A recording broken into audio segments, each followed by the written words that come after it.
Deus quer que você reine. Cristo é a nossa redenção.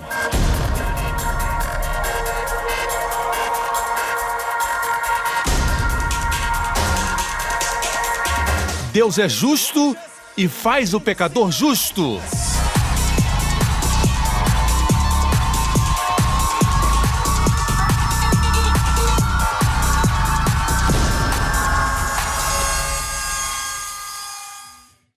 Hoje com o pastor Joseph Prince. Hoje vou compartilhar algo. Eu quero abençoar você. Na verdade, hoje eu tenho tanto no meu espírito. Siga-me como puder. Você pode depois comprar o DVD e o CD e escutar outra vez, porque a mensagem tem muito conteúdo.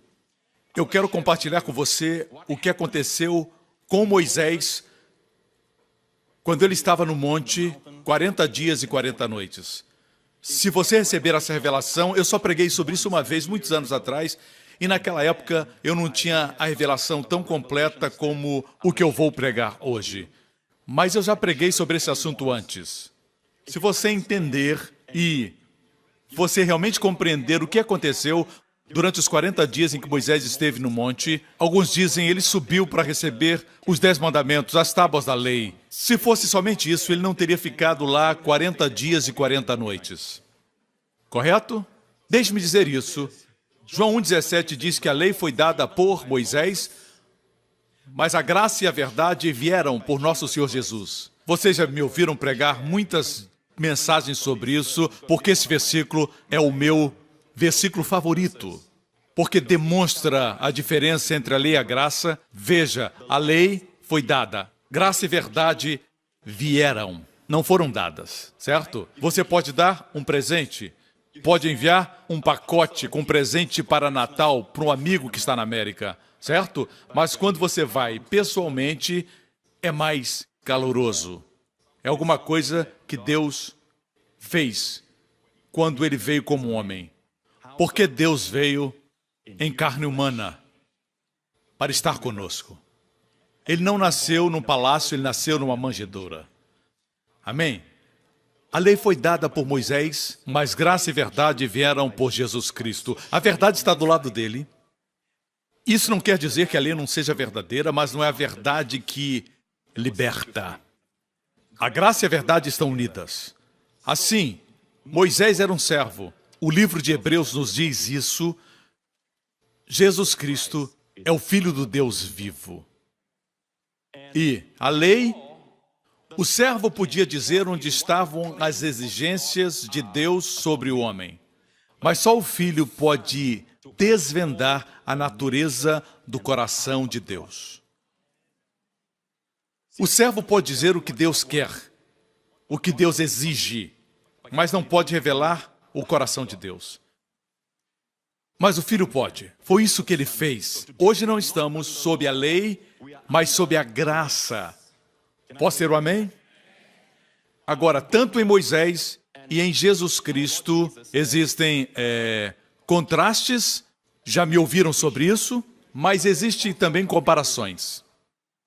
Você descobre que Moisés, depois do incidente do bezerro de ouro, o povo fez um bezerro de ouro e o adorou como um ídolo, e Deus ficou muito irado. E a Bíblia diz que Moisés disse para eles, depois de os repreender, depois de quebrar as tábuas, ele disse, eu vou subir de novo. E ele disse, como está em uma versão, porventura. Outras versões dizem, talvez. Porventura, talvez, possa oferecer propiciação. Ele não estava seguro. Ele subiu sem estar seguro que podia fazer propiciação por eles, mas Jesus Cristo subiu seguro de que podia fazer propiciação. Posso ter um amém? Existem algumas comparações e existem, por exemplo, as palavras de Moisés. O Senhor seu Deus, ele disse a Israel, levantará um profeta como eu, ele disse. Assim Jesus veio também como um profeta, amém? O maior de todos os profetas, amém? Mas mais do que isso, ele é Deus em carne humana. 100% Deus, 100% homem. Ambos por 2 vezes passaram 40 dias e 40 noites. Moisés teve 2 ocasiões de 40 dias Ou seja, ele subiu o Monte Sinai ou o Monte Horebe, e a mesma montanha, ele subiu para estar com Deus 40 dias, 2 vezes. Na vida de Jesus ocorreram 2 eventos de 40 dias. Você lembra? Os primeiros 40 dias e 40 noites sendo tentado no deserto pelo diabo. E ele desceu no poder do Espírito. Moisés, por outro lado, nos primeiros 40 dias, saiu e trouxe julgamento para o povo porque estavam adorando o bezerro, um ídolo. Estavam cometendo idolatria. Jesus saiu dos 40 dias com poder para abençoar. Moisés não abençoou porque o povo pecou. Ok? Depois temos outros 40 dias, depois do incidente do bezerro de ouro. Moisés subiu outra vez e gastou outros 40 dias e 40 noites com Deus. Por causa do tempo, vocês vão permanecer aqui por 40 horas. Certo? Não podemos passar 40 dias assim. Eu tenho que escolher aquilo que vou compartilhar. A propósito, você sabe quando aconteceu os outros 40 dias de Jesus? Depois que ele ressuscitou dos mortos. Ele estava no corpo ressuscitado e a Bíblia diz que ele ficou na terra gastando tempo com os discípulos por 40 dias. Amém? Então, depois de 40 dias, ele foi assunto à glória. Os discípulos foram para o cenáculo e gastaram 10 dias em oração. Completando 50 dias no Pentecostes, o Espírito desceu. Foi a descida do Espírito. Assim, temos 2 períodos de 40 dias para Moisés e 2 para Jesus. O número 40 é muito significativo na Bíblia, assim como existem significados para os nomes. Todos os nomes têm significados. Todos os números têm significado. Você me acompanha? Tudo depende de como você queira entender a palavra de Deus. Alguns não estão interessados nos nomes e nem nos números. Mas existem grandes verdades e revelações nos nomes e nos números. Por 40 dias, diz a Bíblia que choveu sobre a face da terra. Amém? Elias caminhou 40 dias e 40 noites. Nós temos 40 dias mencionados muito na Bíblia. 40 é número de provação e o número do teste. O número da provação, o número do teste. Voltemos a Moisés e aos primeiros 40 dias. Vejamos o que aconteceu. Deixe-me dizer algo. Quantos querem conhecer o coração de Deus? Ver o coração de Deus. Não somente seus caminhos, mas seu coração. Os outros podem ir para casa. Porque hoje à noite nós vamos olhar o coração de Deus. Alguns somente estão interessados em conhecer as ações, conhecer os caminhos. Certo? Mas não estão interessados no coração. Precisamos conhecer o coração. Quando conhece alguém, como por exemplo sua esposa, precisa conhecer o coração dela. Se você não conhece o coração do seu cônjuge, não será capaz de se comunicar. Muitas vezes, pela impaciência, o seu parceiro diz algo, mas você sabe que essa impaciência não é com você. Se não conhece a pessoa, você vai entender de forma errada o que ela está dizendo e você vai ficar com raiva. Você entende, irmão? Por isso que muitos não entendem o juízo de Deus. Deus julga? Sim. Deus disciplina? Sim. Deus pune? Sim. Não seus filhos. Não seus filhos. Deus disciplina seus filhos, mas não os pune. Toda a punição terminou na cruz. Você precisa conhecer o coração de Deus. Posso ter um amém? Para depois entender seus caminhos. Hoje nós vamos ver o coração de Deus. Em primeiro lugar, logo verá um vislumbre do seu coração. Hoje o mundo está interessado na criação. A ciência está interessada na criação, certo? Mas Deus criou tudo. E, quando registrou na Bíblia, dedicou só um capítulo, Gênesis capítulo 1. Só um capítulo para descrever a criação de todo o universo. Mas quanto à redenção, dedicou 7 capítulos. Você me escuta? E os 7 capítulos que nós vamos falar são os 40 dias e 40 noites de Moisés. Você tem sua Bíblia? Êxodo 25. Certo? Esse é o início da conversa de Deus com Moisés. Moisés subiu, certo? E a Bíblia diz o que aconteceu. Escute, o capítulo 25 começa com o que Deus disse a Moisés nos primeiros 40 dias. Termina no capítulo 31. Foram 7 capítulos. que concluíram os 40 dias. Então ele voltou. Ok. Agora, veja aqui, Deuteronômio capítulo 9. Até mesmo em Horebe. Horebe também é o Monte Sinai. Vocês provocaram o Senhor a ira. Moisés está falando e diz, vocês provocaram o Senhor a ira, e ele ficou furioso a ponto de querer exterminá-los. Lembre-se que da Páscoa, a primeira Páscoa, quando Deus os tirou do Egito, até que Deus os trouxe para Horebe ou Sinai, Deus nunca havia ficado irado com eles. Você não tem registro de que Deus ficou irado com eles. Esse foi um período de pura graça. Quando Deus os tirou do Egito, não havia 10 mandamentos. Quando Deus os tirou, não haviam leis. Deus os tirou porque Deus se lembrou do seu concerto com os seus antepassados, Abraão, Isaque e Jacó. E era uma aliança incondicional, feita com Deus. Deus fez uma aliança com eles, porque Deus é o maior, bem antes dos 10 mandamentos. E nada de mal aconteceu, mesmo eles tendo murmurado e pecado do Egito até Horebe. Durante esse período, eles não eram perfeitos. Amém? Eles pecaram. Todas as vezes que paravam, murmuravam, e murmurar é pecado. Mas não existe registro de que Deus se irou com eles. Quando murmuravam, Deus dava provisão. Murmuraram e Deus fez chover maná do céu. Quando murmuraram, a rocha produziu água. E a rocha é Cristo, a Bíblia diz. Que coisa fantástica está na graça. Porque não dependia da bondade deles, dependia da bondade de Deus. Não da fidelidade deles, mas da fidelidade de Deus. Posso ter um amém? E em Êxodo 19, no Monte Horebe, Deus lhes propôs a lei. E eu creio com todo o meu coração que se eles tivessem dito, Deus, não podemos cumprir a lei que o Senhor nos dá, não nos abençoe baseado na nossa obediência, eu acredito que Deus não lhes daria a lei. Eu creio que Deus agiu assim porque eles não conheciam o coração dele. Deus sabia o que estava no coração do homem, mas o homem não sabia o que estava no coração de Deus. O homem precisa da lei para conhecer o que está no coração de Deus. A lei não foi dada para justificar o homem. A lei foi dada para expor o homem, porque pela lei vem o conhecimento do pecado. Posso ter um amém? Aleluia. Me acompanha até aqui? Assim. A propósito, durante o tempo da graça pura, ninguém morria, mesmo quando pecavam. Mas depois do Sinai, depois do Horebe, quando eles pecavam, eles morriam. Pelo mesmo pecado de murmuração, eles morriam. Ok? E também, pela primeira vez, vemos Deus ficar irado. Quando? Não no período da graça, nas paradas, nenhuma vez.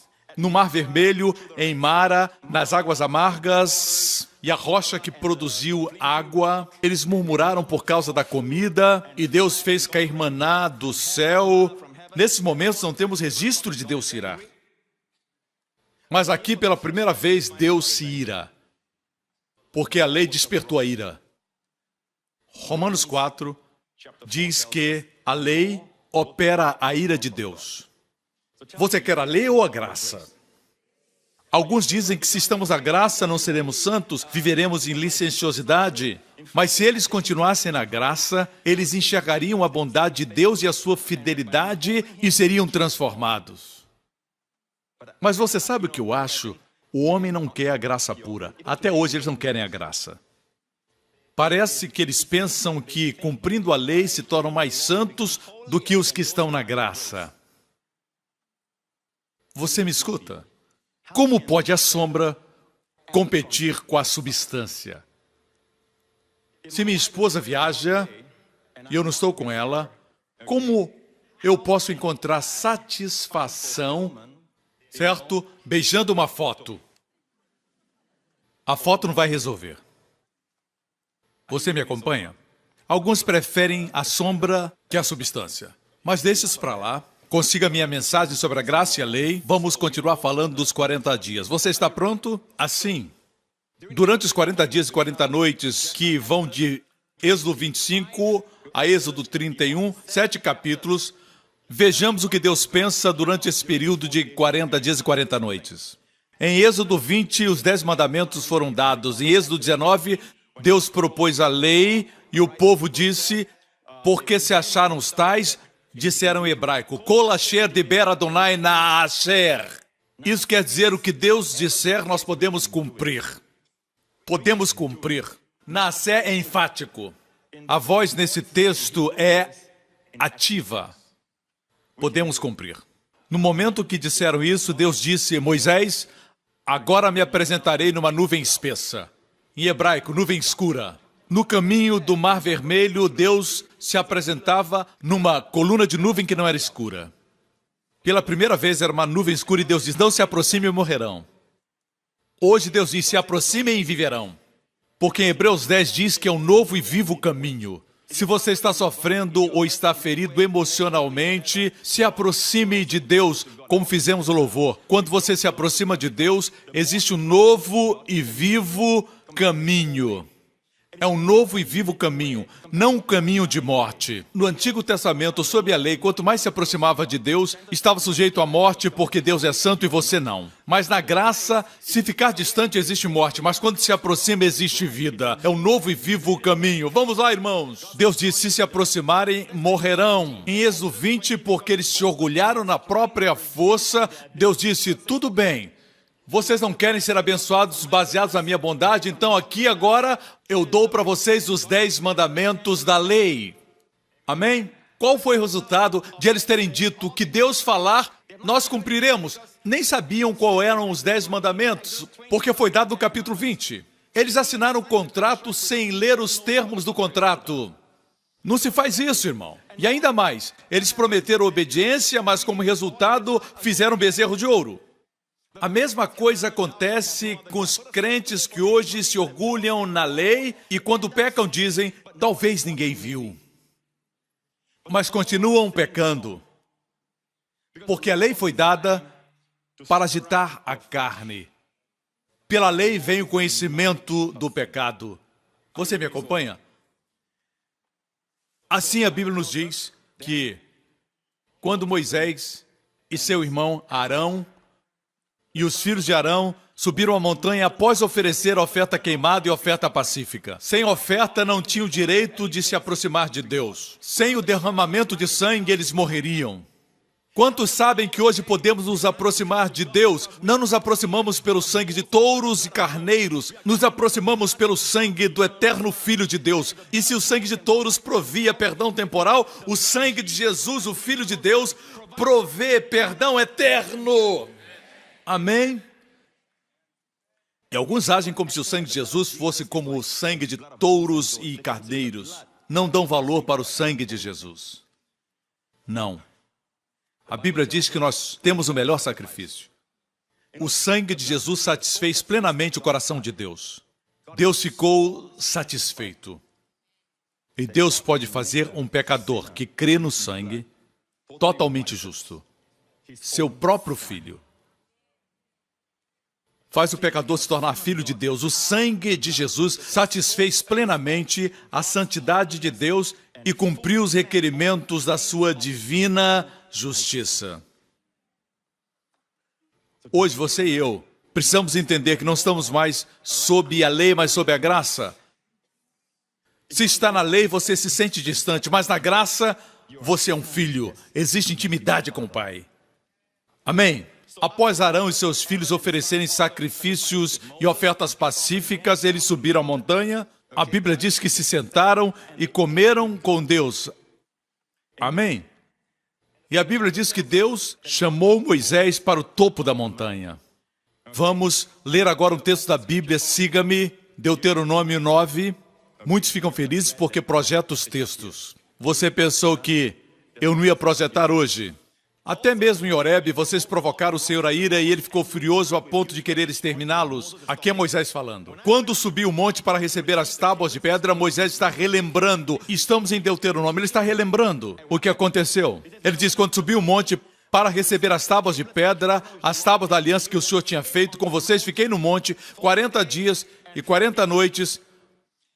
Esse é um jejum sobrenatural. Não comi pão, nem bebi água. Na presença de Deus, assim como um maná escondido, nada se estraga, nada fica velho, nada morre. Se você olhar para Mateus, Marcos, Lucas, João, ninguém morreu na presença de Jesus. Aqueles que morreram, morreram distantes, mas na presença do Senhor não existe morte. Na presença de Jesus, a morte se torna a ressurreição. A lepra vira pureza. Aqueles que são cegos começam a enxergar. Na presença de Deus, glorifique, irmão. Quanto mais hoje, Ele é o mesmo ontem, hoje e para sempre. Aproxime-se de Deus. Amém. Estou feliz porque você veio hoje. Você está se aproximando. Todos aqueles que me assistem através da televisão, eu sei que vocês estão se aproximando. A Bíblia diz: acheguem-se. Como? Com ousadia. Quando entra com ousadia, honra o sangue de Jesus. Quando se achega pensando que Deus vai matá-lo, você desonra o sangue de Jesus. Assim como participar da ceia indignamente é agir como se não fosse perdoado. É indigno para com o sangue que foi derramado. Certo? Assim, aqui diz, versículo 10, o Senhor me deu as 2 tábuas de pedra escritas pelo dedo de Deus. Nelas estavam escritas todas as palavras que o Senhor proclamou a vocês no monte, dentro do fogo, no dia da Assembleia. Passados os 40 dias e 40 noites, o Senhor me deu as 2 tábuas de pedra. Quando Deus deu? Passados os 40 dias e 40 noites. Quando Deus deu as 2 tábuas, no final. O que Deus estava fazendo nos outros dias foi no final, mas muitos pensam que Moisés subiu lá somente para receber as tábuas da lei. Mas o que aconteceu durante os 40 dias e 40 noites? Verso 12. E me disse Deus, desça imediatamente. Quando estava lá em cima, Deus disse, desce rapidamente, pois o seu povo que você tirou do Egito corrompeu-se. Eles se afastaram bem depressa do caminho que eu lhes ordenei e fizeram um ídolo de metal para si. Verso 15. Então voltei e desci do monte enquanto esse ardia em chamas, e as 2 tábuas da aliança estavam em minhas mãos. E vi que vocês tinham pecado contra o Senhor, o Deus de vocês. Fizeram para si um ídolo de metal, em forma de bezerro. Bem depressa vocês se desviaram do caminho. Então peguei as 2 tábuas e as lancei das minhas mãos, quebrando-as diante de vocês. Moisés quebrou as 2 tábuas da lei, dos mandamentos, e Deus não se irou. Por quê? Porque se levasse as 2 tábuas para o acampamento, todo o povo morreria. Havia se tornado o ministério da morte. Ele as quebrou para que eles não fossem destruídos. E Deus aprovou sua ação. Depois Deus disse para ele, sobe a montanha. Depois prostrei-me perante o Senhor, como nos primeiros 40 dias. Portanto, prostrei-me perante o Senhor outros 40 dias e 40 noites. Ele ficou com o Senhor outros 40 dias, como os primeiros 40 dias. Quando ele desceu, ele viu as danças, ele viu a celebração, as orgias, ele viu que estava adorando o bezerro de ouro, estavam todos nus. Quando ele desceu, percebeu que não podia levar as tábuas da lei, porque senão todos morreriam. Assim ele quebrou as tábuas, desceu e então disse, quem está do lado do Senhor? E a Bíblia diz que todas as pessoas que tinham o coração voltado para Deus e que honravam a Moisés e não acreditavam no que estava acontecendo, se voltaram para Moisés. A Bíblia menciona especificamente a tribo de Levi. Certo? Aqueles que ficaram do outro lado queriam continuar no pecado. E Moisés disse para os levitas, peguem a espada, certo? E vá a eles e os mate. Todos foram mortos. Quantos? 3.000 pessoas. Certo? Eu sempre digo que é uma figura. O primeiro Pentecoste, Deus deu a lei e 3.000 morreram. Na verdade, Deus deu um intervalo de dias antes de o julgar. Deus é bom. No novo Pentecoste, Deus deu não a lei, mas o Espírito, e 3.000 foram salvos. No primeiro Pentecoste, a lei dizia o que o homem devia fazer. Não farás, não farás, não farás. No novo Pentecoste, em Atos 2, fala de falar em línguas, proclamando as grandezas de Deus, não as obras do homem. Nosso objetivo deve ser sair dessa montanha para o Monte Sião, desse antigo Pentecoste para o novo Pentecoste, da lei para o Espírito. Amém, irmãos? Continuemos. Em Êxodo 24, você já entendeu essa parte da história? Certo? Os primeiros 40 dias, ele desceu. A propósito, Deus mandou que ele subisse de novo depois do bezerro, e ele subiu para receber outras tábuas. E dessa vez, onde Moisés colocou as tábuas da lei, na arca do concerto, coberta com o propiciatório, uma figura de Jesus Cristo, o Senhor, somente Ele, porque Ele disse a Deus: tua lei guardei no meu coração. Ele é o único que pode cumpri-la. É uma figura, colocar a lei na arca do concerto e cobrir com o propiciatório. É uma figura que mostra que só um pode guardar. Quando você o aceita, ele dá nota 10 quanto a guardar a lei. Não escutou o que eu disse? Quando você o aceita, ele dá para você nota 10. Apesar de não ser perfeito. Por quê?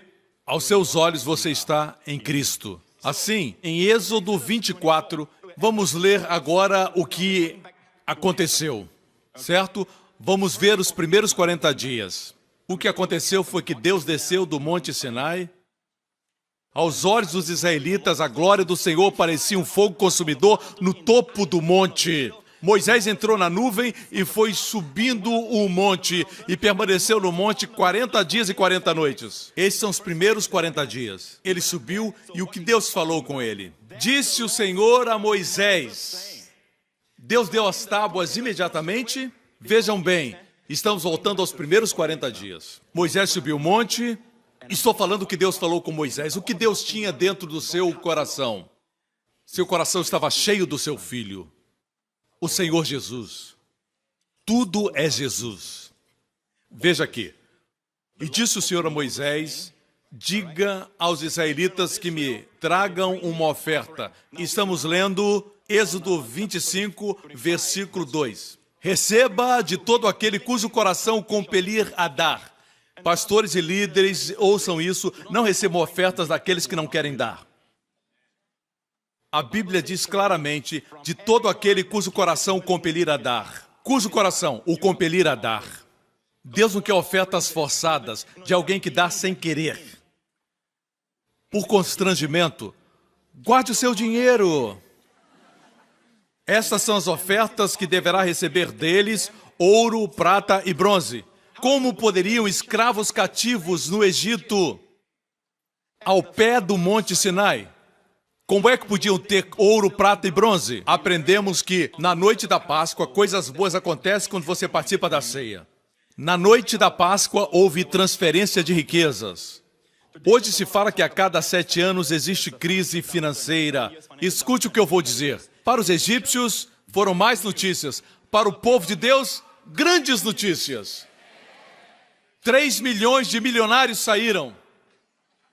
Alguém diz, não era justo, os egípcios estavam com medo. Com certeza eles estavam com muito medo. Eles tomaram prata e ouro porque nunca receberam salário por seu trabalho. Todo o pagamento foi recebido em uma noite. E ainda com juros. Por todos os anos de escravidão. Posso ter um amém? Deus os tirou ricos de ouro e prata. Só para que saiba, o ouro e a prata e até as pedras preciosas do peitoral do sacerdote eram, na verdade, joias egípcias. Joias dos gentios. O que você acha que compõe o coração de Jesus diante de Deus? Eu e você que somos gentios. Muitos de nós, os israelitas e os gentios. Temos aqui outra tipologia, mas toda a riqueza veio do mundo. Deus prospera você com um propósito, para construir o seu tabernáculo. Posso ter um amém? Deus diz, receba de todo aquele que quiser dar, ouro, prata, bronze, tecido azul, roxo e vermelho. Sempre vem nessa ordem. O roxo não vem primeiro, o vermelho não vem primeiro, sempre é azul, roxo e vermelho, porque ele veio do céu. Azul era o homem celestial, Jesus. Quando ele tocava o enfermo, era o toque do azul. Amém? Quando ele falava palavras celestiais, que não podiam ser ditas por um psicólogo ou psiquiatra ou um orador motivacional. Palavras mais do que inspiradoras, celestiais. Era o azul.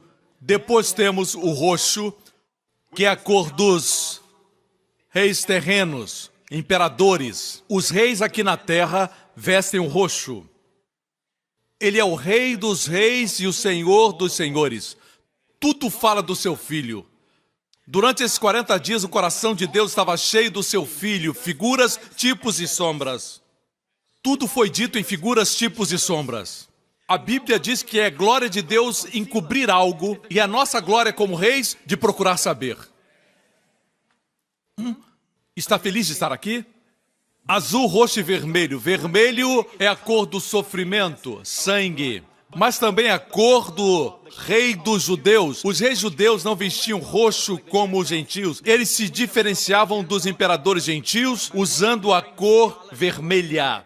Você se lembra quando os romanos estavam zombando de Jesus, cuspindo nele, batendo nele, quando ele estava preso? E depois de o açoitarem, a Bíblia diz que eles se ajoelharam diante dele, colocaram nele uma capa vermelha e o que disseram? Salve, rei dos judeus! Porque o vermelho é a cor dos reis judeus. Se unirmos essas cores, certo? Veja aqui. Veja as cores, você tem azul, roxo e vermelho.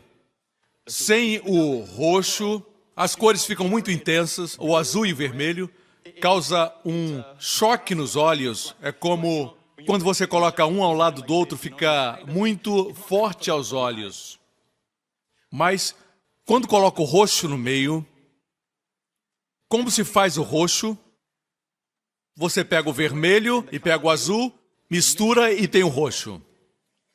Ele veio do céu azul, tomou o vermelho da terra, Adão quer dizer vermelho, sangue vermelho, terra vermelha. Os céus e a terra se encontraram. Parece novela chinesa. Vermelho e azul se uniram. O que você vê? O roxo.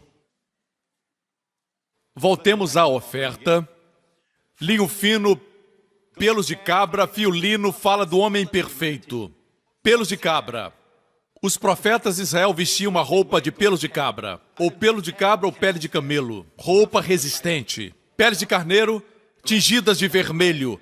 O carneiro simboliza a consagração. Quando Arão e os seus filhos, os sacerdotes, se consagravam, não ofereciam um touro, ofereciam um carneiro ao Senhor. Pele de carneiro tingidas de vermelho, couro. E depois Deus diz, madeira de acácia. Acácia é uma madeira que não apodrece, também chamada citim. Em alguns lugares, a madeira de acácia é uma madeira muito forte que não apodrece. Ela é dura e simboliza a incorruptibilidade. É uma figura do corpo de Jesus. O seu corpo é incorruptível. Seu corpo, na redenção, também é como acácia. Tem imunidade. Dá vontade de pregar sobre isso. Mas, voltemos. Azeite para iluminação.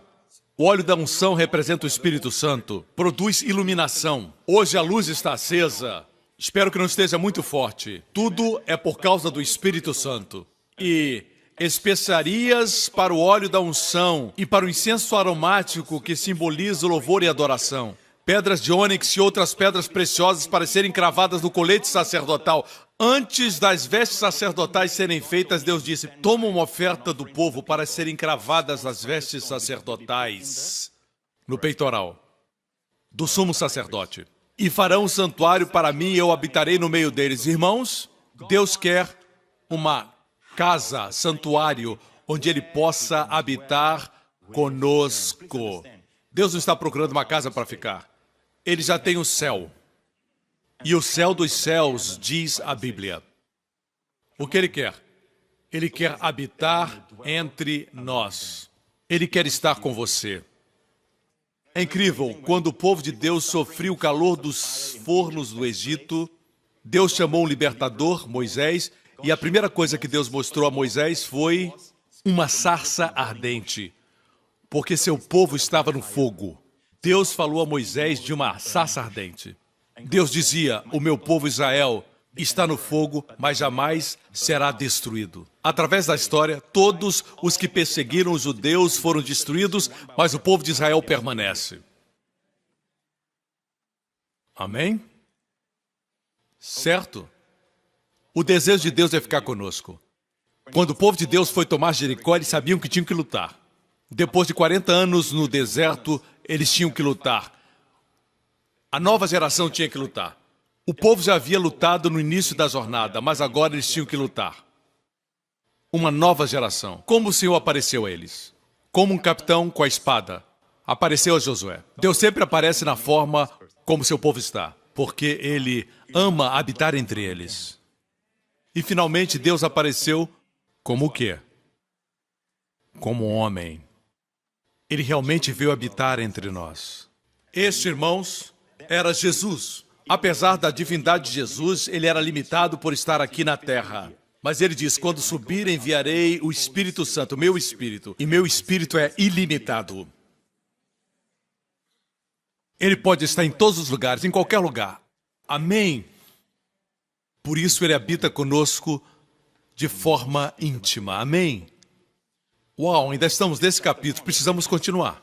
Falamos das ofertas, vamos falar agora da casa que Deus quer habitar entre o seu povo, mas devo dizer que no Novo Testamento o tabernáculo é uma figura da igreja.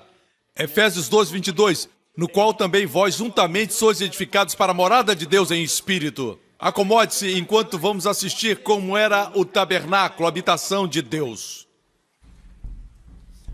As 12 tribos se acampavam ao redor do tabernáculo. Veja aqui as 12 tribos. É claro que existiam mais tendas, mas vamos ver. Essa é a entrada. Veja que a entrada é no lado do oriente. Aqui é o leste, guarde isso. Leste. Onde o sol nasce, certo? Lá é o oeste. À direita é o norte e à esquerda o sul. Guarde isso porque vamos voltar posteriormente. Certo? Você me acompanha?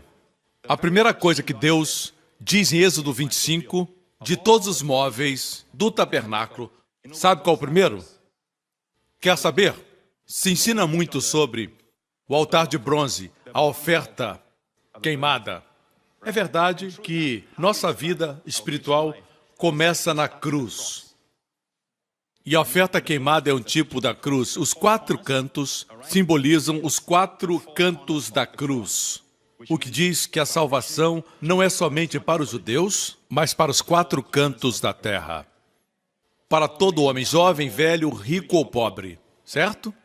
O homem começa acertadamente no altar, mas Deus começa no Santo dos Santos. A primeira coisa que Deus mandou construir foi a Arca do Concerto. Vamos ler sobre a Arca, certo?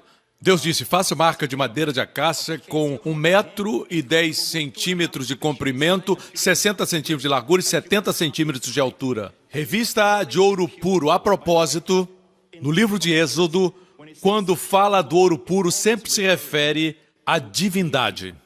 O ouro puro é um tipo da divindade, deidade. Quando diz somente ouro, se refere à justiça divina. A justiça que nós recebemos de Deus. É por isso, era coberta de ouro puro, porque a madeira era coberta de ouro. O que isso quer dizer? Jesus, a madeira, é 100% humano. A cobertura de ouro diz que ele também é divino, 100% Deus. Certo? Revista de ouro puro, por dentro e por fora.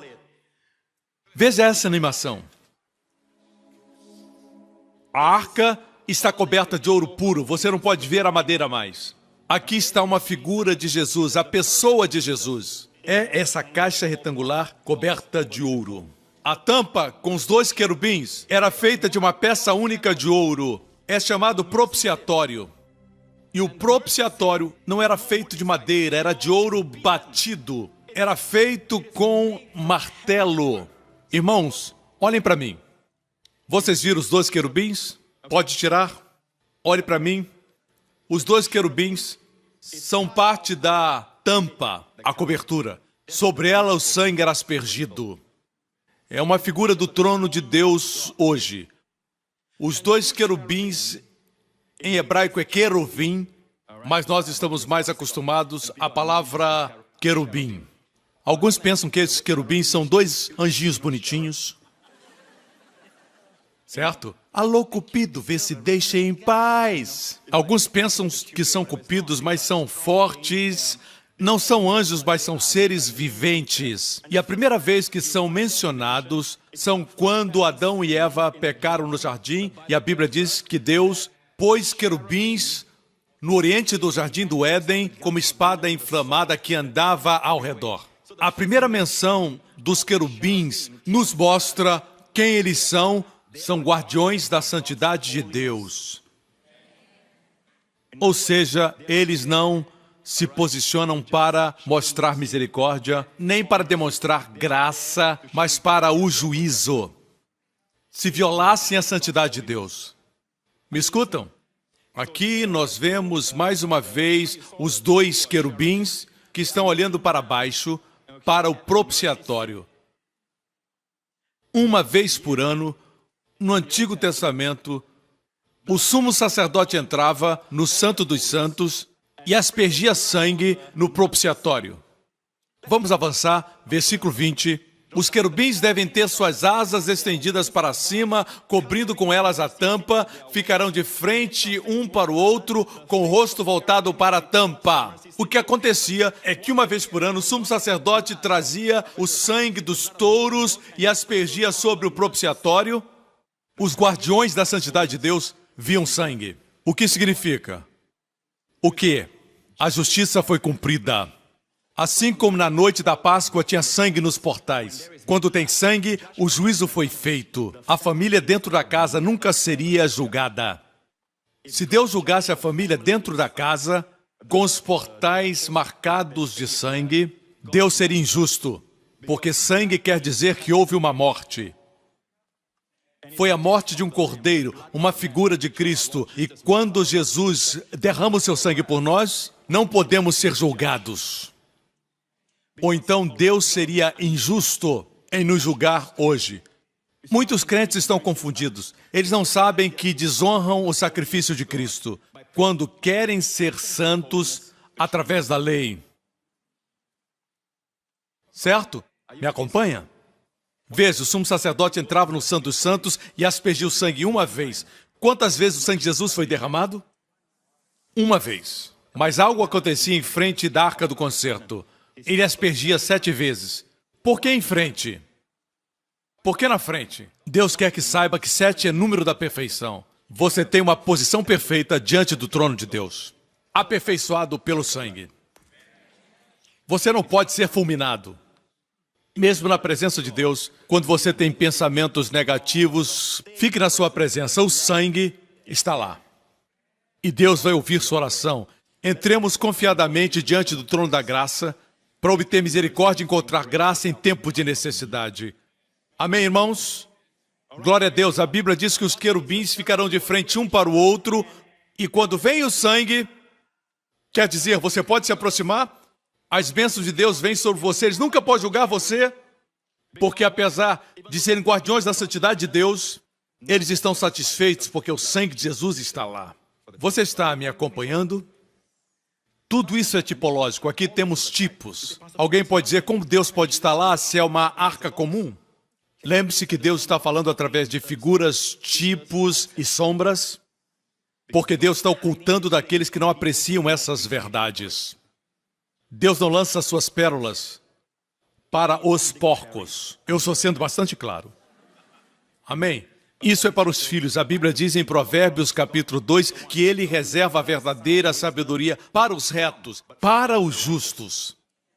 Ele reserva a verdadeira sabedoria não dos retos, mas para os retos, mas não para o mundo. É por isso que alguém que acabou de se converter e ama o Senhor pode ser mais sábio do que os espertos do mundo. Amém? Os espertos do mundo podem ter muito conhecimento e experiência, mas o Filho de Deus tem sabedoria. Ele não sabe por que ele quer caminhar por esse caminho, mas algo no seu coração diz para caminhar. É impossível prever onde o vírus da ebola vai atacar. É impossível saber qual prédio que vai cair, qual é o avião que vai cair. Você não pode dizer. Com toda a sua inteligência, qualificações, todos os seus diplomas e experiência, não importa a sua idade, mas Deus dirige seus filhos. Se você o ama, Deus procura pessoas ensináveis. Amém? Voltemos ao texto. Neste texto que acabamos de ler, percebemos que Deus pensava no seu filho. Você sabia? Quando Deus olha para baixo, Ele ama quando falamos do seu filho, sua morte, sua obra e sua pessoa, em sombras e tipos. Ainda nem falei do menorá, não falei do altar de incenso. Como concluir esse culto? Por 40 dias e 40 noites, Deus falou do tabernáculo, falou da roupa do sacerdote, da cabeça aos pés. Como falar tudo em uma noite? Isso tudo está nos 7 capítulos. Naqueles 40 dias, Deus falou do sumo sacerdote, da roupa, de todos os tipos, sombras de Cristo. Isso tudo é sombra do quê? Quando Jesus morreu, ele foi sepultado em um sepulcro novo. Nunca havia sido usado. Em Israel, podiam usar o túmulo muitas vezes. Depois que se passava um tempo, eles tiravam os ossos, colocavam numa caixa e outra pessoa podia usar a caverna. Ele foi colocado num túmulo novo, de um ventre virgem a um sepulcro virgem. A Bíblia diz que Maria Madalena foi ao sepulcro no dia da ressurreição. Ela olhou e chorou. João 20:11, e Maria estava chorando fora, junto ao sepulcro, e viu 2 anjos vestidos de branco, assentados onde estava o corpo de Jesus, um à cabeceira e outro aos pés. Ela viu a arca verdadeira. Já foi ao jardim do túmulo em Jerusalém? Existe um lugar onde Jesus foi colocado, e eu acredito que era o lugar original, eu creio. Porque muitos túmulos não têm o espaço que aquele túmulo tem. Provavelmente foi construído por alguém que era mais alto do que o normal. José de Arimateia deu o seu túmulo, mas ele era provavelmente menor do que Jesus. Tiveram que cortar na rocha um pedaço para que ele coubesse. Existe um lugar desse lado e um outro daquele, se você já foi lá, onde os anjos podiam sentar. É a primeira vez que vemos os anjos sentados. Sempre eles estão de pé. Sabe por que estavam sentados? Porque eu estou de pé e vocês sentados. Eu estou trabalhando, eu estou pregando. Meu trabalho não terminou. Mais tarde eu vou me sentar e assistir a novela. Porque o meu trabalho vai terminar. Você está gostando, amigo? Está entendendo o que eu estou compartilhando? Vocês são abençoados. Muitos profetas, reis, sábios nos tempos antigos queriam ver o que você está vendo. Muitos em Israel veem esses itens, mas não sabem o seu significado. Vem somente o menorá e a arca. Mas você é abençoado porque você vê e entende o que Deus queria dizer através dessas metáforas. Queria apresentar seu filho. Amém? Aleluia. Tudo fala de Jesus. Tudo fala do Senhor. Você não está feliz? Voltemos à parte onde a Bíblia fala a respeito do propiciatório.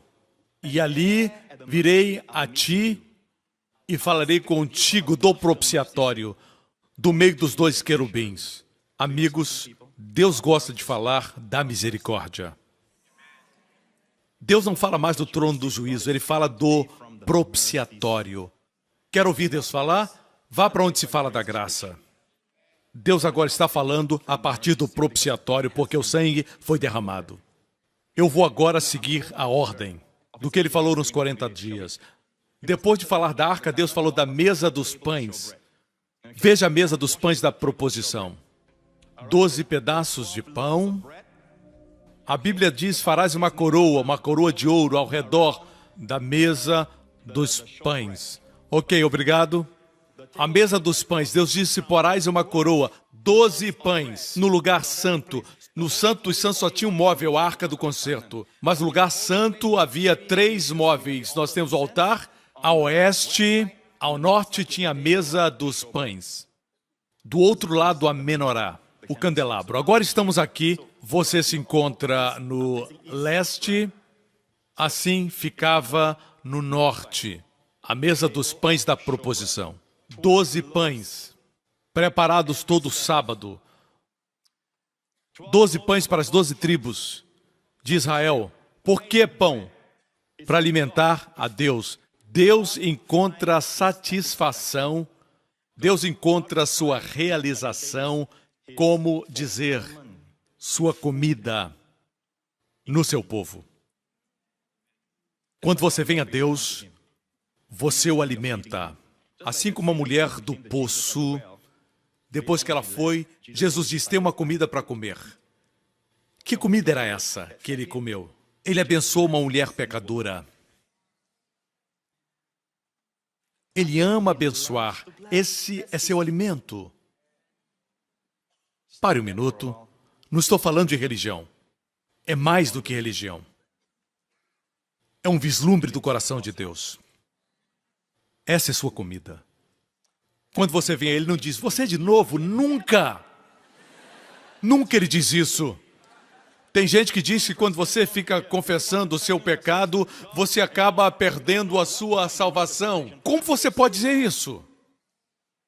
É como uma criança que pega uma vasilha e tira água do oceano, depois coloca sobre o seu castelo de areia e depois fica com medo. A mãe diz, por que tem medo?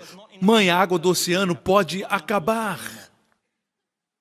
É assim que pensamos quanto ao receber, mas os céus estão cheios de bênçãos para nós. Eu digo para as pessoas, o que os outros não querem, Deus me dá. Mas eu acho que você quer. Amém? Glória a Deus. Alguns dizem que não creem em cura. Na nossa igreja não acreditamos em cura. Se você não quer, eu quero. Se você não quer, eu quero. Não quer essa bênção? Eu quero. Amém? Não fique com raiva, é você que não quer. Não jogue fora, glória a Deus. Nós falamos dos pães da proposição. Deus mandou colocarem coroas de ouro ao redor. Farás uma coroa de ouro ao redor da moldura. Você sabe por quê? Tinha uma moldura de ouro? Para que você nunca caia. Você está protegido. A propósito, diz, farás uma moldura ao redor da largura de 4 dedos. 4 dedos, 4 dedos. Representa a mão de Deus. E Jesus disse assim, ninguém pode arrancá-los das minhas mãos e ninguém pode tirá-los das mãos do Pai.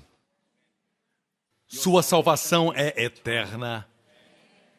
Por favor, pare de acreditar na doutrina miserável que você é salvo hoje e se perde amanhã. É uma doutrina miserável. Não é digna do sangue de Jesus.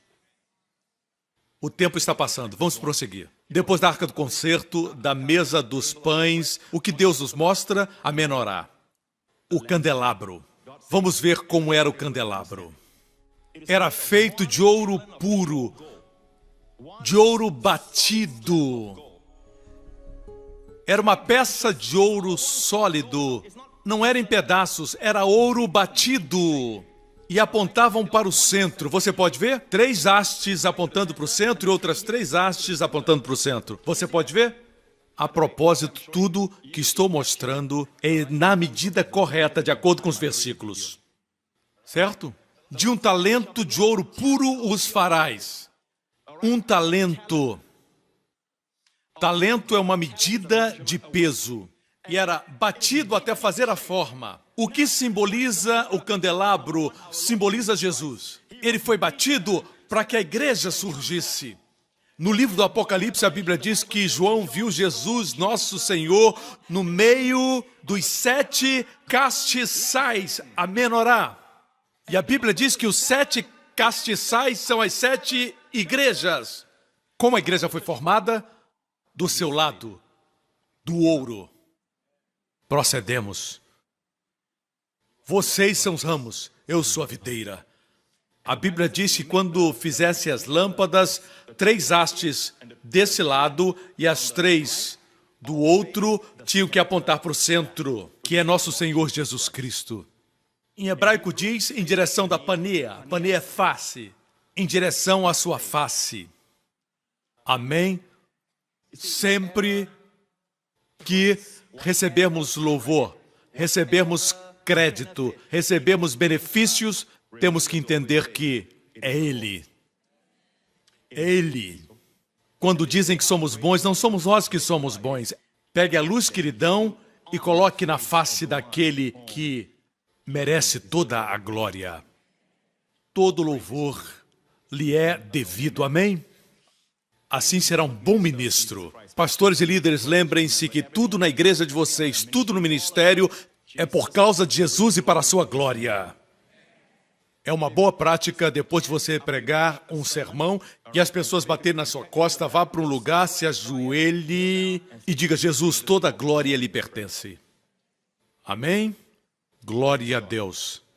Isso se aplica à sua riqueza, à sua fama, a todos os dons que você tem. É muito fácil virar a lâmpada para que ilumine você. E para aqueles que ainda não estudaram, espero que estude sobre as 7 igrejas, mas lembre-se disso. Qual a função da igreja? As 7 igrejas do Apocalipse, certo? 2 não recebem repreensões. Todas as outras, 5 delas são repreendidas pelo Senhor. Lembre-se que a função principal dos castiçais é trazer glória para Jesus. Por isso ele está no meio. Toda igreja que não faz isso, ele remove o castiçal. Alguns pensam que isso se refere a perder a salvação. Não, se refere a Deus fechar a igreja. Ela não é mais um testemunho. Ela não tem mais brilho. Ela é removida porque não glorifica Jesus, nosso Senhor, ok? Certo, escute. A Bíblia começa falando da arca do concerto, depois fala da mesa, então o candelabro. Vejamos como era o lugar santo. Vejamos bem, temos a mesa dos pães e aqui temos o candelabro e o altar do incenso. É interessante ver que Deus mandou construir primeiro a arca do concerto, depois a mesa, depois o candelabro. Mas Deus não menciona o altar do incenso, até mais tarde, alguns capítulos depois. Por quê? É para você pensar. Na próxima vez que vier ao culto, vai me dizer por quê. Você quer saber por quê? Por que que Deus fala de todos esses móveis, mas não fala de um móvel? Deus não se esqueceu.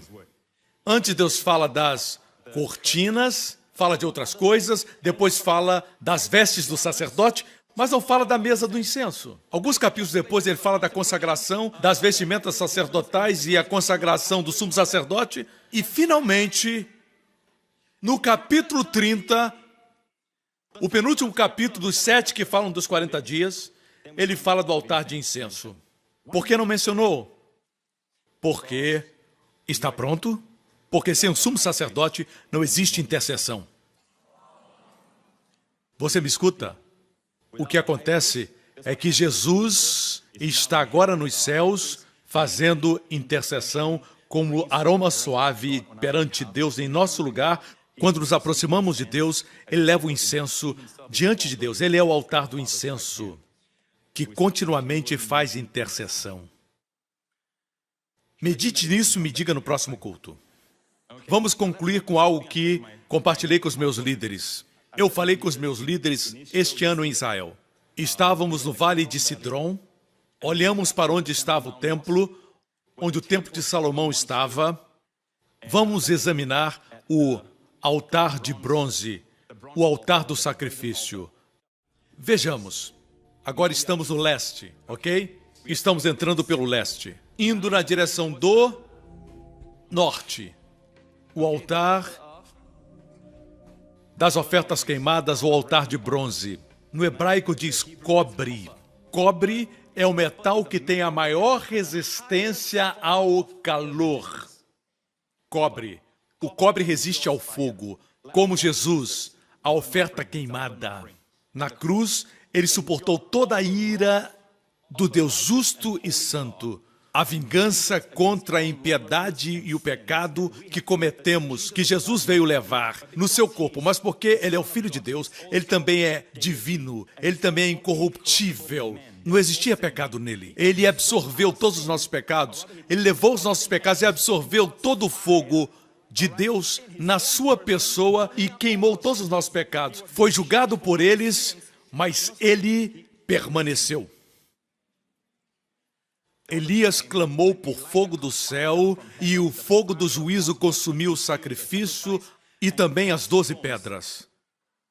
A oferta estava sobre as 12 pedras, o fogo desceu, o sacrifício desapareceu, as 12 pedras desapareceram, mostrando que no antigo juízo o julgamento de Deus era maior do que o sacrifício.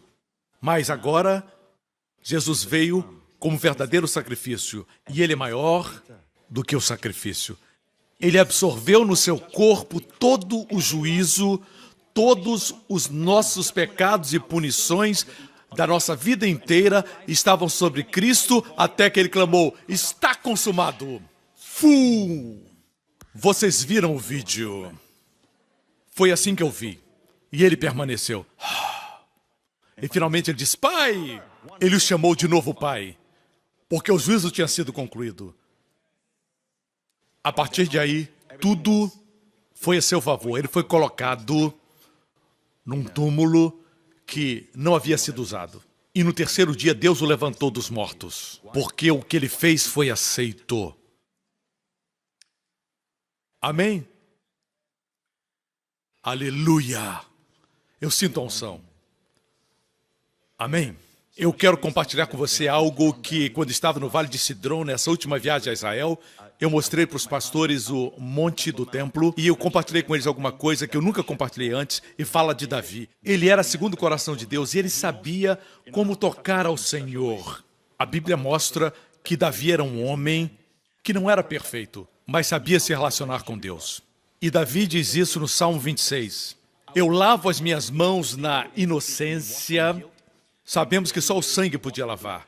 E assim andarei, Senhor, ao redor do teu altar. Ele disse: andarei ao redor. Essa expressão quer dizer cercar.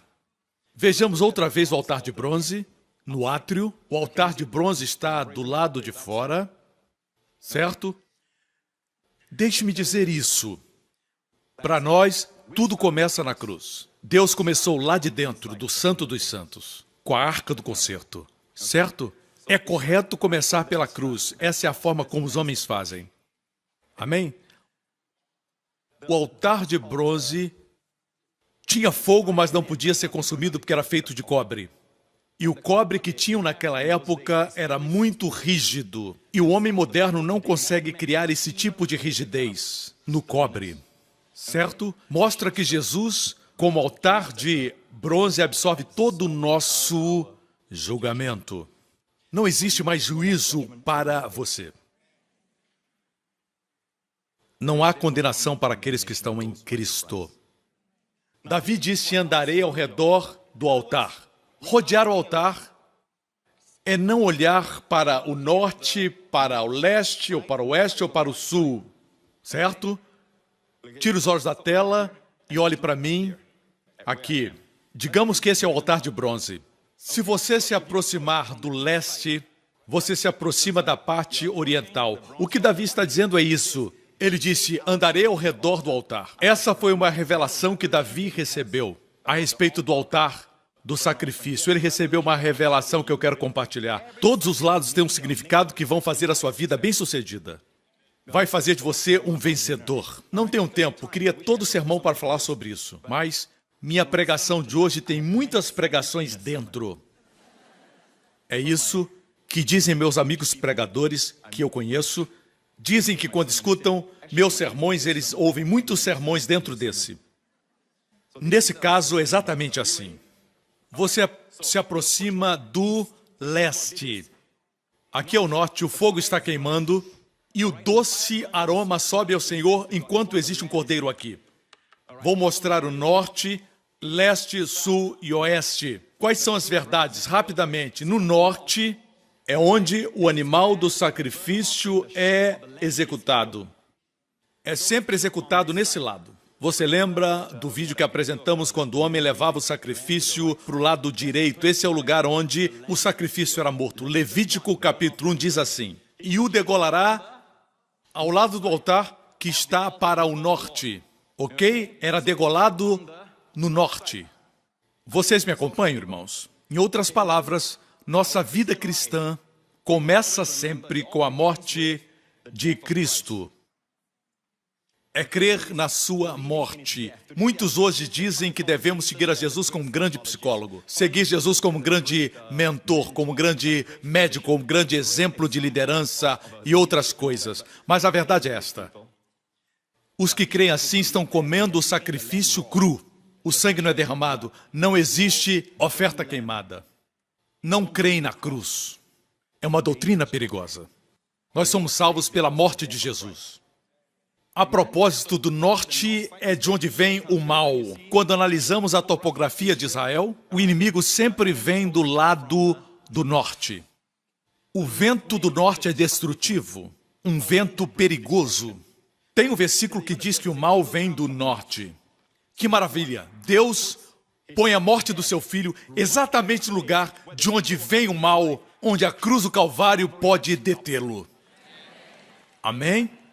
Quando você participa da ceia, sempre lembre-se que tudo começa com a cruz. Se você tem problemas financeiros, lembre disso. Aquele que é dono do universo e tudo que nele há, se tornou pobre para que, por sua pobreza, você se torne rico. É impossível espiritualizar esse versículo porque o capítulo inteiro e o capítulo seguinte fala de dinheiro. Por isso, se lembre disso. Se você está passando por problemas na sua vida, com enfermidades, seja o que for, comece aqui. Pergunte para você, o que acontece na cruz? Na cruz, não somente ele levou o nosso juízo, mas tudo o que o pecado do homem produziu. Antes do homem pecar, não havia enfermidade.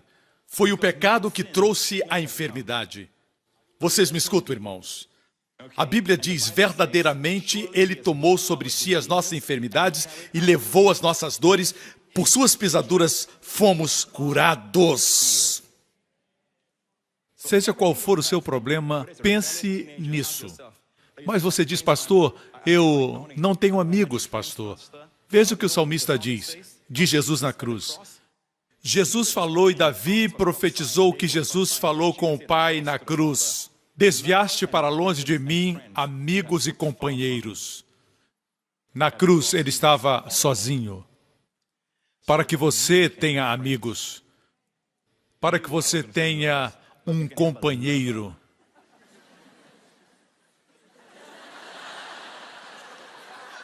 Conhecidos, amigos, um companheiro. Ok? No original está no singular. Companheiro. Assim, tudo na cruz está coberto. Pastores e líderes, vocês temem que as ovelhas se espalhem, mas não tenha medo. A Bíblia diz, fira o pastor e as ovelhas se dispersarão. A quem se referia? Ao Senhor Jesus Cristo. A Bíblia diz que quando foi preso, os discípulos fugiram. Certo? Ele viveu isso para nós não vivermos. Pastores, escutem-me. Nós podemos ter uma congregação unida. Glória a Deus, tudo foi pago por Jesus. Tudo que nós necessitamos da vida, mesmo que não saibamos onde está o versículo na Bíblia, tudo foi suprido por Cristo na cruz. Todas as necessidades. Até aqueles que criticam, que julgam, toda a rejeição caiu sobre Jesus na cruz. Amém? Começamos aqui. Tenho que correr. Precisamos terminar.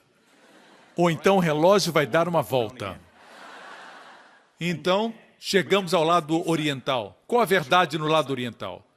No lado direito, o norte está a cruz que para o mal, e no lado oriental está o lugar das cinzas. Olha aqui. Levítico 1, verso 16. Ele retirará o papo com seu contuído e jogará ao lado leste do altar, onde ficam as cinzas. O lado leste é o lugar das cinzas, mas o lado leste é o lado da entrada. E a propósito, aqui está o despenhadeiro que desce para o Vale de Sidrom, e ali eu preguei essas verdades. Nós estamos olhando para cima. É claro que hoje não existe mais o altar de bronze, mas antes era ali. A entrada do templo era ali no lado oriental. A primeira visão que tinham do altar de bronze não era esse lado aqui, nem esse, nem aquele, mas era o lado leste, que era aqui. O lugar das cinzas. A verdade do lugar das cinzas. Quando Jesus recebeu todo o nosso juízo na cruz e disse, está consumado. Você entende que o que resta depois do fogo queimar, são as cinzas. Significa que está consumado. Todo o pecado. O juízo de Deus da sua vida. Tudo virou cinza. Digamos que o israelita trouxe seu cordeiro no dia anterior O cordeiro foi morto, ele colocou sua mão e transferiu a sua culpa. O pecado foi para o cordeiro, a justiça do cordeiro veio para ele. Então o cordeiro foi sacrificado e colocado no altar de bronze. O fogo queimou. Ele entendeu que o cordeiro era inocente, ele era culpado. Ele transferiu seu pecado e o cordeiro transferiu sua justiça. O cordeiro sofre o juízo, ele vai para a sua casa com a bênção de Deus. Digamos que ele vai para casa. Ele desce a montanha do templo, ao leste, ele sai, ele vai para a sua casa. O diabo vem e diz: "Você tem certeza?" A serpente diz: "Você tem certeza que os seus pecados estão perdoados?" E o homem diz: "Espera aí. Será que Deus aceitou meu sacrifício? Será que aceitou? E se eu fiz errado? Se eu não sacrifiquei certo?" Agora ele está preocupado. Na manhã seguinte se levanta e o sol nasce no... Vocês não sabem? É melhor que saibam. Povo oriental. Isso significa Oriente, quer dizer que vem do leste. E o sol nasce, e a primeira coisa que ele faz ao se levantar é ir para o templo. Ele sobe o monte, e a primeira coisa quando o sol nasce é iluminar as cinzas. E ali ele vê o cordeiro que havia sacrificado. Quando Deus reduz as cinzas, quer dizer que ele aceitou o sacrifício.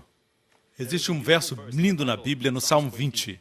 Diz: "Lembre-se de todas as tuas ofertas e aceite os teus holocaustos. Conceda-te o desejo do teu coração e leve o efeito. Conceda-te o desejo do teu coração." Você quer isso para a sua vida?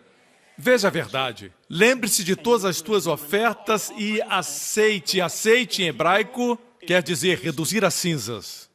Assim Deus pode conceder o desejo do teu coração e levar a efeito os seus planos. Porque Deus consumiu o seu sacrifício. Quem é o sacrifício? Jesus Cristo. Reduziu as cinzas. Amém? Me acompanham? Quando se aproxima de Deus ou vem adorá-lo, lembre-se sempre das cinzas. Deus não vê mais seus pecados, ele os reduziu a cinzas. A obra foi concluída. Para aqueles que querem se aprofundar, a palavra cinzas, unção em hebraico é a palavra meshach. Mas a outra palavra para unção ou óleo é a mesma palavra hebraica para cinzas. Dashen. A palavra cinzas é dashen. Também quer dizer unção e gordura. Na obra de Cristo está a unção. Na sua obra terminada está a unção. E todo pastor e líder que fala das cinzas, fala da obra terminada de Cristo, para que o povo se aproxime pelo portão oriental, experimentará a unção. Porque nas cinzas está a gordura. Vamos para este lado. Que lado é este? Falem comigo, irmãos. Norte, leste, sul. Que verdade tem no sul? Vejamos o que diz Ezequiel. O homem levou-me de volta à entrada do templo e vi água. Diga água. Saindo de debaixo da soleira do templo, indo para o leste, pois o templo estava voltado para o oriente. Já aprendemos isso. A água descia de debaixo do lado sul do templo, ao sul do altar. Aqui está o templo, o lado direito está aqui, o sul do altar. Na época do profeta Ezequiel, ele viu o futuro, certo? Como literalmente as águas fluirão do templo. Para nós já é uma realidade. Depois da morte de Cristo, sua obra foi concluída, não existe mais consciência do pecado, só cinzas. Agora podemos seguir o Espírito. Você não pode pular da cruz para seguir o Espírito. O Espírito é representado pela água, rios de água viva. As águas que fluem do templo são o Espírito Santo. Muitos tentam seguir o Espírito. A Bíblia diz que aquele que é guiado pelo Espírito não está sob a lei. Mas o Espírito de Deus, muitas vezes, quando nós não podemos entender a verdade do altar, nós tentamos pular. Eu sou salvo, glória a Deus, eu vou tentar seguir o Espírito. Você tenta seguir o Espírito Santo e você vê uma irmã e diz: irmã, você tem muita maquiagem. O Espírito Santo dentro de mim se entristece. Não é o espírito dentro de você que está triste, é que você tem ciúmes. Pastor, você acha que as irmãs devem usar muita maquiagem? Depende do rosto delas. Assim as pessoas têm essas ideias loucas a respeito de seguir o Espírito Santo. O Espírito Santo está me dizendo que esse ano não devo dizimar. O Espírito Santo me diz que essa mulher não é minha esposa. Deus tem outra esposa para mim. Esse não é meu marido. E as pessoas dizem coisas loucas e culpam o Espírito Santo. Ou eles começam a tremer dizendo, eu estou sentindo o Espírito Santo. Deixe-me dizer algo. Se Jesus entrasse aqui agora, nenhuma criança choraria, porque ele entraria comportado. Excelente como os cedros do Líbano. Uma atitude de príncipe, confiante e bonito.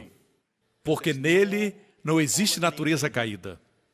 Ele é todo desejável, majestoso e ainda assim gentil, gentileza nos olhos. Existe amor nos seus olhos. Nenhuma criança choraria, nem um bebê se moveria. Na presença do Senhor, o Espírito Santo é exatamente assim. Se você quer tremer, trema. Se quiser gritar, grite, mas não diga que é o Espírito Santo. É uma reação sua, mas não é o Espírito Santo. Ok? Assim, qual o problema? Por que as pessoas ficam estranhas seguindo o Espírito Santo? É porque eles pulam uma fase, pulam o lugar das cinzas. Em outras palavras, enquanto você tem pecado no coração, você projeta a consciência do pecado. Vou repetir. Quando você tem consciência do pecado, você projeta isso sobre outras pessoas.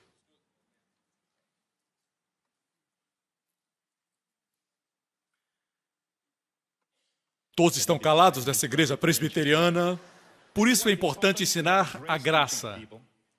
Temos que chegar ao lugar onde não existe consciência do pecado pelo que Cristo fez, que foi perfeito. Agora, com boa consciência, o Espírito nos guia de forma real. Ou então você vai ser guiado pela consciência do mal, pensando ser guiado pelo Espírito. Um ponto mais e concluímos, ok? Qual é o último lado? O que está do lado ocidental? Vejamos a ilustração. Por causa do tempo, rapidamente, o que está do lado ocidental? O templo, o tabernáculo, o lugar do edifício de Deus, o Mishkan. Irmãos, olhem para mim. Depois da obra da cruz, depois de aprender que os pecados foram consumados, nenhum pecado deixou de ser perdoado, não quer dizer que você não vai querer pecar. Se não existe mais lei governando você, o que vai governá-lo? O Espírito Santo. Ele governa melhor que a lei. A lei diz, não cometa adultério. O Espírito de Deus diz, receba amor para sua esposa. É assim que você deve amá-la. A lei diz, não furtarás. O Espírito de Deus diz, assim conquista riquezas. Vou levá-lo a pagar suas dívidas. Começa por aqui e por aqui. Parece pouco, mas vou abençoar os pães e os peixes. Irmãos, o fato é este, certo? Quando chegamos aqui, nesse lugar, o que Deus quer que todo crente saiba para ter uma vida bem-sucedida é que ele precisa da casa de Deus. Você precisa da casa e da presença de Deus. Existem pessoas que passaram o dia inteiro com dor de cabeça, mas quando chegaram aqui, bang, a dor de cabeça desapareceu. Mesmo antes da oração. Nós temos testemunhos de pessoas que entram neste prédio. Não é o prédio, graças a Deus pelo templo, precisamos desse templo para nos reunir, mas a igreja é a habitação de Deus. E é aí que está a unção. É aqui que está o orvalho de Hermon, o frescor do orvalho. É aí que o óleo da unção flui da cabeça do sacerdote e sua barba e alcança todos os irmãos. Não negligencie a casa de Deus. É isso que diz Hebreus, quanto mais quando se aproxima o dia do Senhor. Não deixem de se reunir. É bom dizer para você que, muitas vezes, quando estamos sozinhos, nós somos mais atacados e tentados. Mas quando nos reunimos com outros crentes, muitas vezes não temos que adorar nem fazer coisas espirituais, mas comendo, tomando um café, nos reunindo na presença dos irmãos, algo flui deles para nós e algo flui de nós de volta para eles. Existe encorajamento mútuo entre o povo de Deus, pois quando 2 ou 3 se reúnem em meu nome, eu estou no meio deles. Existe poder na igreja. Amém? Tenha cuidado com pessoas que dizem, pastor, eu pertenço à Igreja Universal. Não pertenço a nenhuma igreja. Onde você vai no domingo? Onde o Espírito me mandar. Eu acho que esse sujeito é... turururu. Às vezes quero perguntar, quando você morrer, qual a Igreja Universal que vai enterrar você? Quando você quer casar, qual a igreja que vai casar você? Não, irmãos, Jesus acreditava na igreja local, porque o livro de Apocalipse fala de 7 igrejas que existiam naquela época. Ele podia ter pregado uma mensagem para todas as 7, mas ele falou separadamente 7 mensagens individuais, porque ele acredita na igreja local. Estamos todos unidos, um corpo, mas existe diversidade. Eu gosto da nossa igreja. Porque eu sou pastor, eu gosto da nossa igreja, claro, mas existe diversidade. Nunca condene a diversidade. Nunca diga, você não acredita na graça, nunca diga isso. Deus não gosta disso. Esse é seu filho. Amém? Vamos usufruir o que temos. Glória a Deus. Entende o que Davi disse? Eu olho para toda a verdade ao redor do altar. É por isso que o Salmo 26 diz, e do teu altar, Senhor, me aproximo. Próximo verso, cantando hinos de gratidão e falando de todas as tuas maravilhas. Eu amo, Senhor, o lugar da tua habitação, onde a tua glória habita. Davi diz, eu amo estar na sua casa. Você ama estar na casa de Deus? Amém, igreja, dê-lhe louvor, aleluia! Toda a cabeça baixa, olhos fechados, vamos orar por você. Aqueles que não colocaram a confiança em Cristo, faça oração comigo agora. A Bíblia diz que Ele morreu por nossos pecados. Não vou pregar mais o Evangelho. Já preguei, você conhece a verdade e a verdade liberta você. Liberta da morte eterna. Liberta da condenação. Faça oração agora. Diga, Pai Celestial, eu creio que Jesus Cristo é o Filho de Deus, que Ele morreu na cruz por meus pecados, e Ele ressuscitou para minha justificação. Seu sangue me limpa completamente e eternamente. Eu estou perdoado, grandemente abençoado, altamente favorecido, profundamente amado. Jesus Cristo é meu Senhor e Salvador. Em nome de Jesus. Amém, amém, amém. Glória a Deus. Fique de pé agora. Você sabe que eu não consegui abordar tudo, existe muito mais.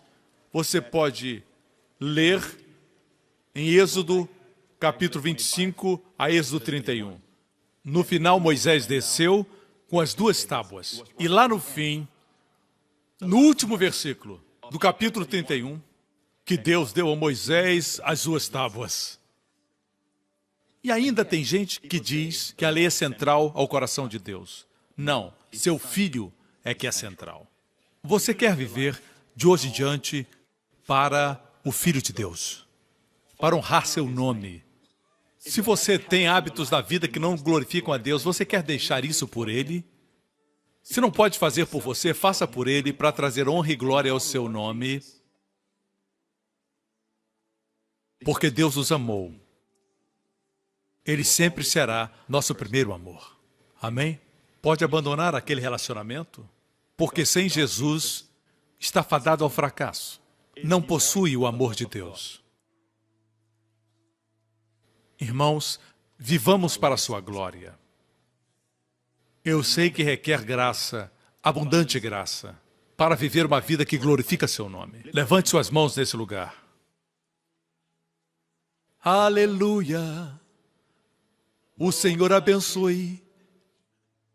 Guarde e preserve você. O Senhor proteja de todo mal. O Senhor faça sua face brilhar e seja gracioso com você. Que seja abençoado com as bênçãos de Abraão. Que todos vejam a bênção de Deus em você. Que tenham ciúme sobre o amor de Deus sobre a vida de você e sejam atraídos ao seu Salvador. O Senhor lhe dê Sua paz. Obrigado por sintonizar no programa de hoje. Esperamos que tenha sido uma bênção para a sua vida. Para mais informações sobre o programa da Igreja New Creation, acesse o site ncctv.org.sg. Lá você poderá se inscrever para receber um devocional diário do pastor Joseph Prince. Seja incentivado e fortalecido todos os dias e saiba o quanto Deus lhe ama através desses devocionais. Acreditamos que seu dízimo pertence à igreja que você frequenta e oramos para que você seja grandemente abençoado, altamente favorecido e profundamente amado.